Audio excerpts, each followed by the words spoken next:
previously asked Latin terms in the Philippine bar examinations. Special shoutout sa ating follower na si Mr. Dumpy Ganon ng Agusan del Sur.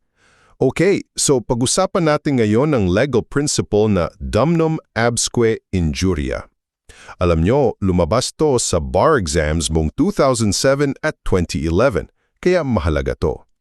Ang ibig sabihin lang nito sa simpleng terms ay damage without injury, o yung pinsala na walang kasamang legal na pananagutan.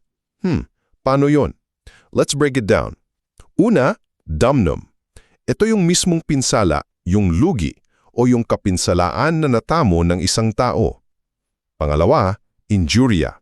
Ito naman yung paglabag sa isang legal na karapatan. So may ginawang iligal o malay yung kabilang panig.